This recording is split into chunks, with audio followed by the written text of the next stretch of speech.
Coming up on this Tuesday edition of Daybreak, reference to the Korea-controlled Dokdo Island has been restored to the CIA World Factbook's map of Korea.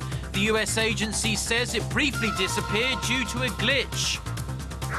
Japanese Prime Minister Shinzo Abe promises to express remorse for Japan's atrocities during World War II in his statement, marking the 70th anniversary of the war's end in August. Plus, China notifies Seoul that it executed a Korean national last week on charges of smuggling and selling illegal drugs in the country. Daybreak begins now.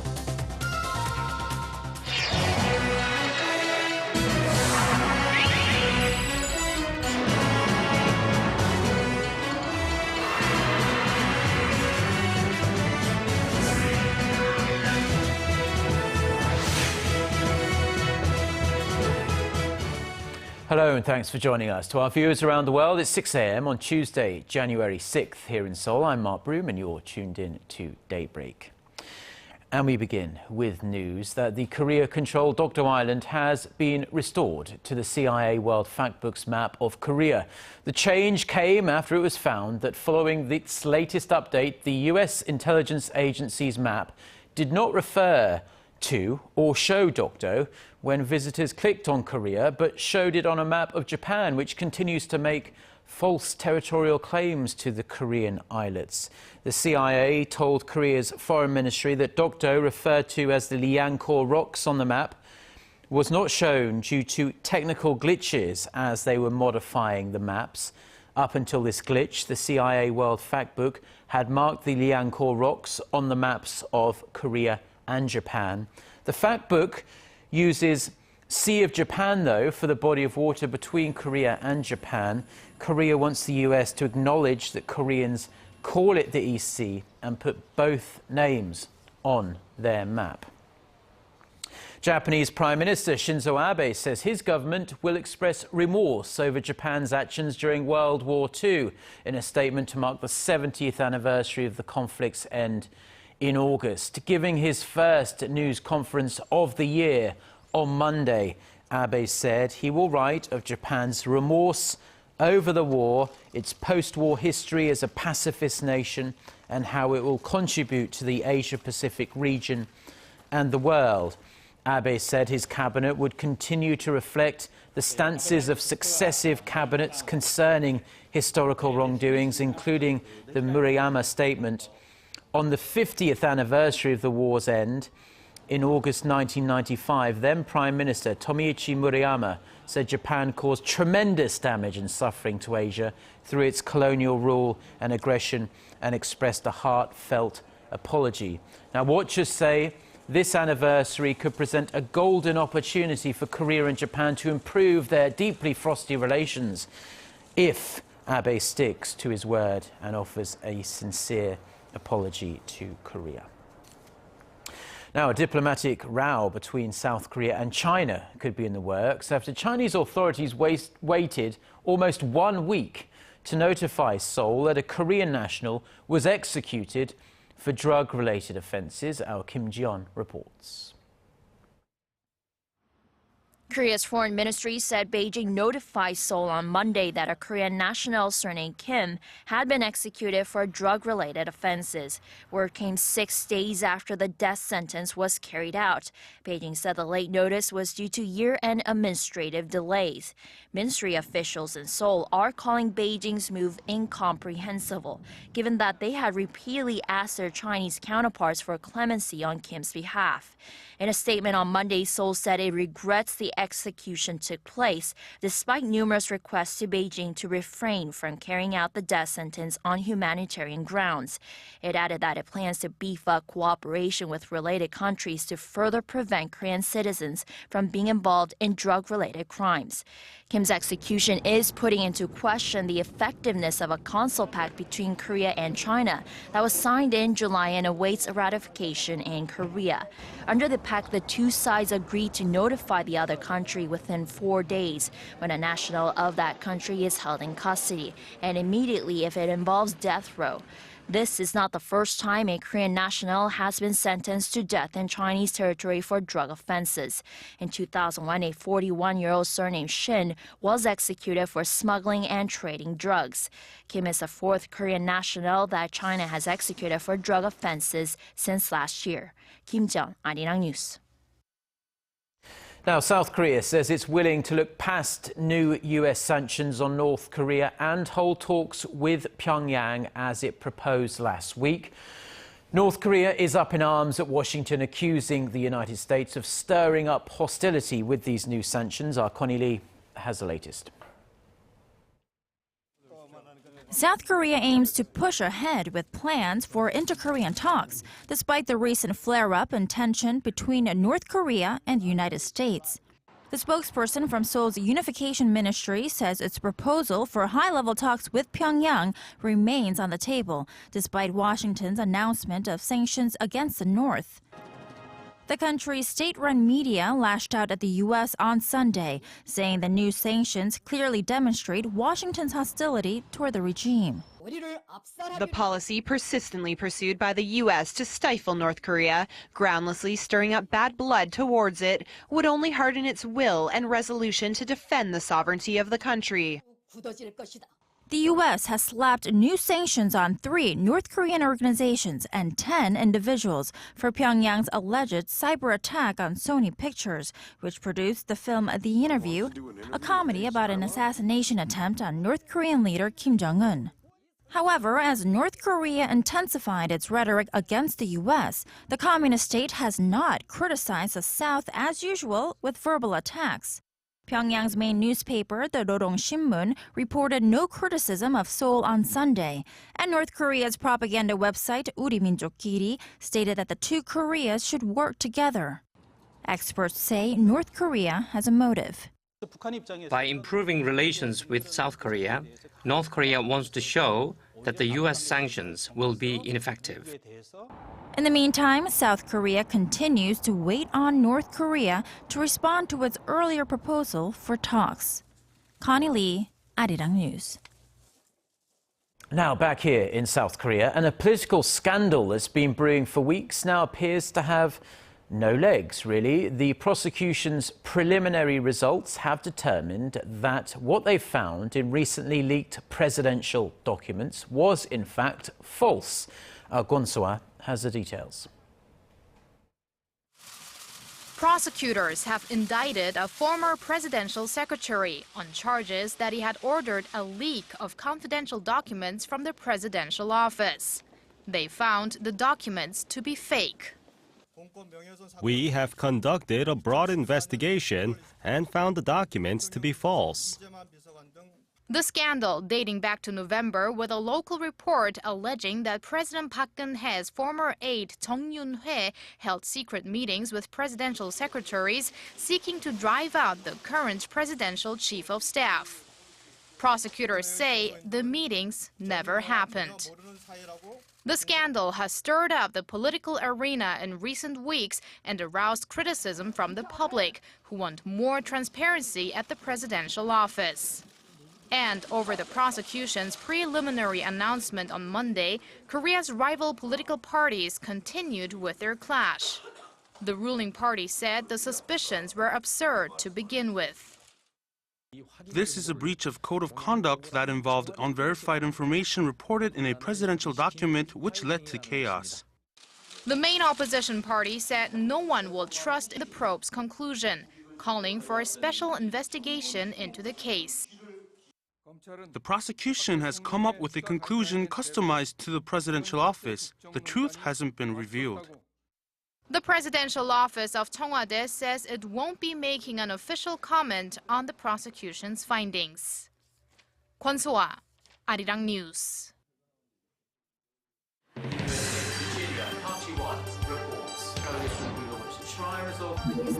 We start before the sun rises to bring you the latest stories out of Korea. We also lead the way with important global coverage. Stay on the pulse of what is happening with Daybreak.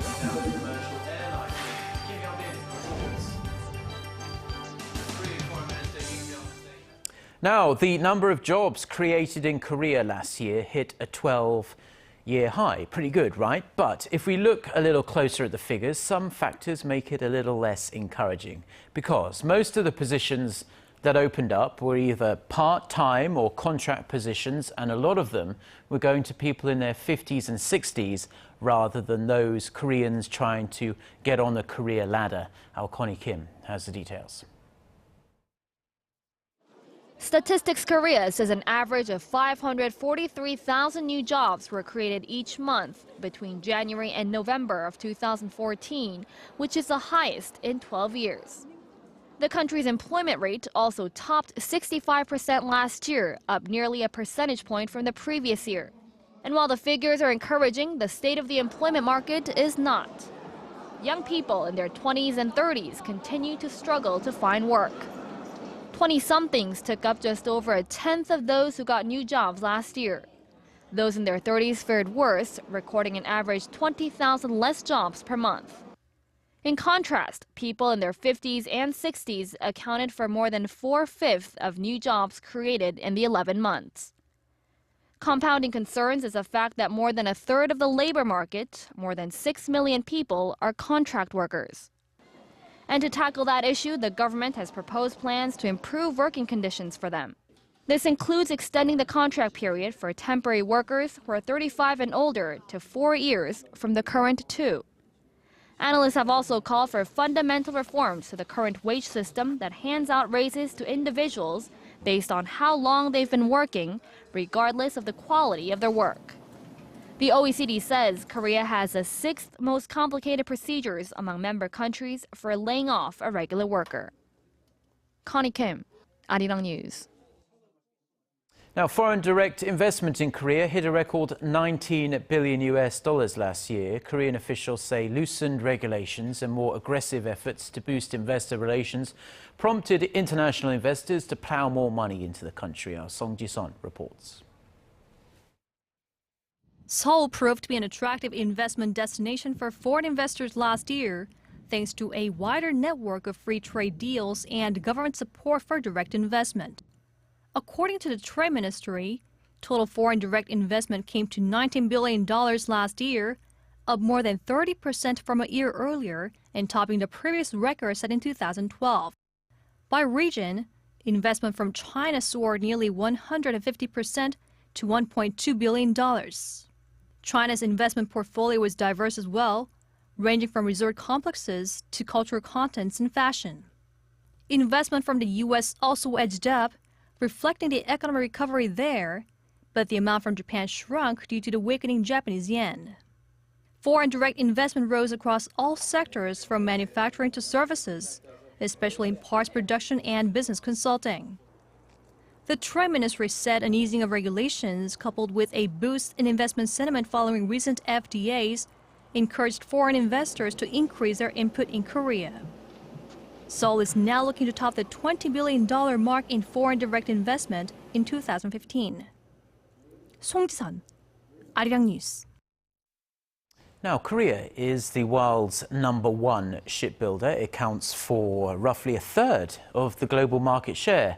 However, tumbling oil prices and increased competition meant that the nation's 3 biggest shipbuilders had a very challenging 2014, and this year is not looking so good either, as our Park Ji-won reports.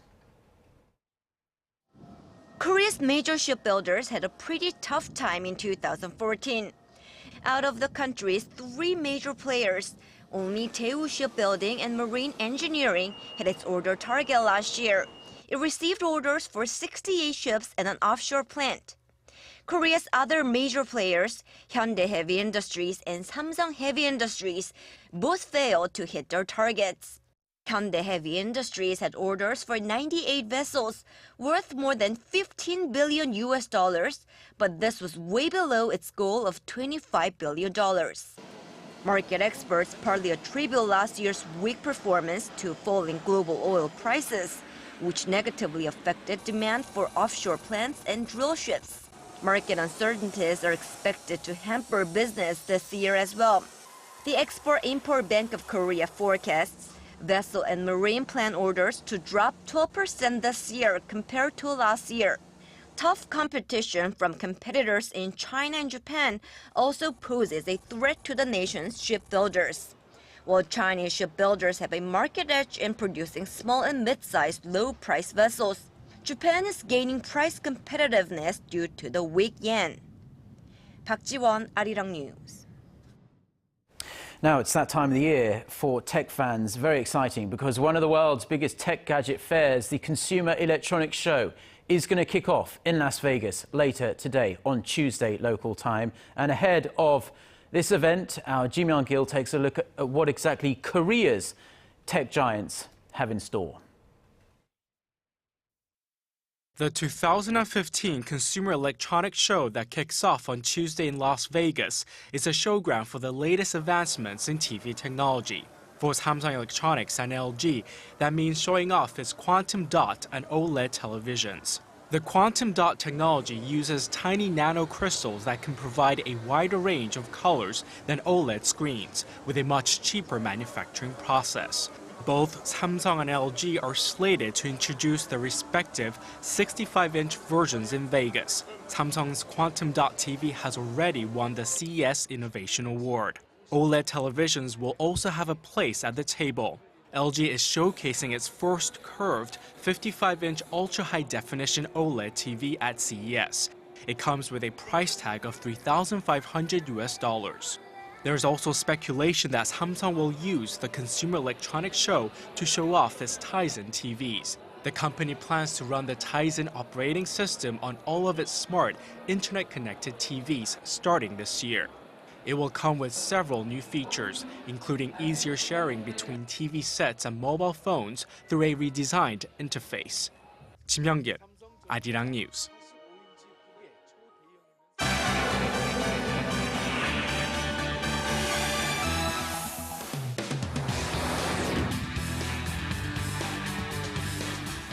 Now it's time for a look through our global headlines that we're following on this Tuesday morning here in Seoul, South Korea. For that, we turn to Eunice Kim, who's standing by, as always, at our news center. Good morning, Eunice. And good morning to you, Mark. The 9th day of search operations in the Java Sea was still mired by poor visibility and rainy and foggy conditions, but divers did recover 3 more bodies on Monday and possibly a section of the AirAsia plane that contains the black box. One commander of an Indonesian Navy ship told a news conference they had found what has a high probability of being the tail of the plane that should contain the flight data and voice recorders. However, Indonesia's Chief of Search and Rescue, Bambang Solistio, expressed caution, saying that they are still working to confirm it. Strong underwater currents kept divers from searching for long. It also had led authorities to widen their search area off of Borneo Island. A team of more than 40 vessels in the skies and on the seas have been scouring the seas. AirAsia CEO Tony Fernandez urged everyone to remain strong, tweeting that facts will come out. Time will show what AirAsia is all about. Jury selection has begun in Boston, USA, in the trial of the 21-year-old suspected of detonating a pair of deadly homemade bombs at the Boston Marathon in April of 2013. Johar Tsarnaev faces the death penalty and stands accused of killing 3 people and injuring more than 260 others in that attack near the finish line. He has pled not guilty to all 30 charges against him. His brother Tamerlan Tsarnaev was shot dead in a police shootout days after the bombing. The jury selection phase is expected to take weeks as a judge selects 12 jurors and 6 alternates from a pool of 1,200 people. The United Nations is expressing concern over a recent move by Lebanon to require visas for refugees from Syria. Before the new measures, Syrians fleeing the unrest in their country were allowed unrestricted access to the neighboring state for up to 6 months. But now they will need to fulfill set criteria at the border to be allowed a visa. Lebanon's interior minister on Monday said there was no longer any capacity to host more of the displaced saying his country has shouldered more than 1 million Syrian refugees. The UN says it wants Beirut to clear up whether the most vulnerable refugees will still be granted safe haven in Lebanon. Finally, Prince Harry could be in line to become the first royal in the United Kingdom to become a general. The Daily Star reports the 30-year-old has passed all needed tests to be promoted to major from his current post as captain and could take up the role of lieutenant colonel by 2023. The newspaper says he's being primed to be a future commander of the Household Cavalry, the Queen's favorite regiment. He reportedly told colleagues he would be honored to be trusted with the role.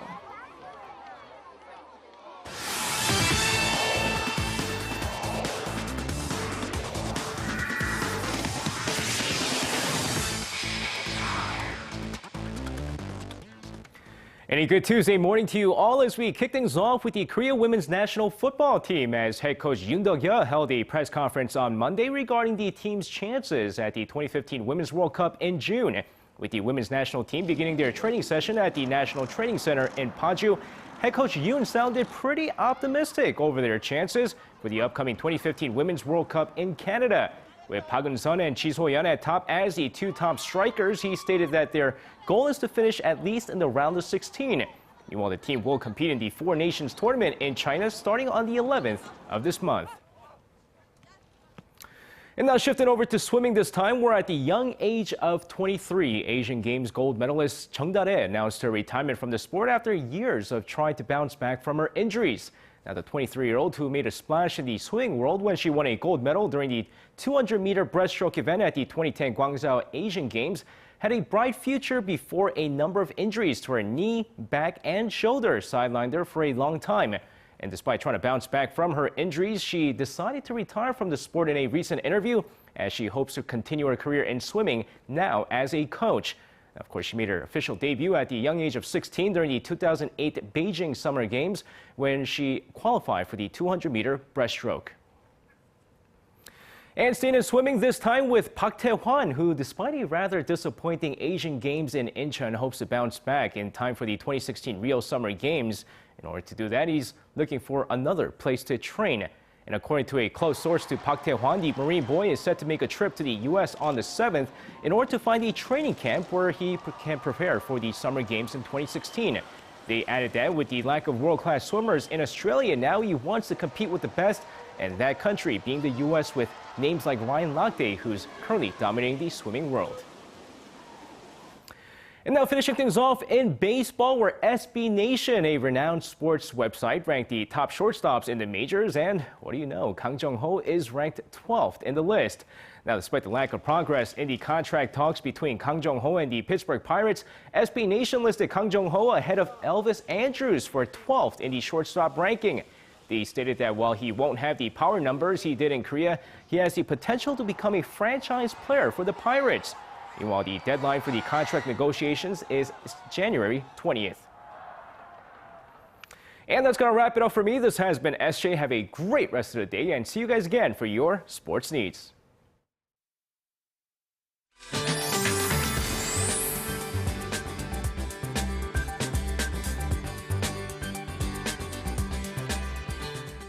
Good morning. Now the roads are wet from overnight showers, so drive safely when you hit the roads this morning. Also dress warmly before heading out because unlike yesterday, when the Seoul saw the highs reaching into almost 8 degrees Celsius, temperatures will remain on the freezing side throughout the day here in the capital and the surrounding areas. And that's due to the cold front from the northwest, and strong gusty winds will blow away and drop down the sensory temperatures, so bundle up. But the skies will remain crystal clear throughout the day. And with that, here are the readings for today. Now, the low in Seoul is kicking off at -4, then the high will only climb into -1. But regions down south should be a lot milder than up north, as Daegu and Gwangju should peak at 7 and 6, and Busan will reach 10 this afternoon. And as for the other regions, Jeju Island will have 9, and Daejeon and Dokdo will also have a similar lows and highs, picking up to 2 and and 7 respectively. But that's all for Korea, and here's the international weather for viewers around the world.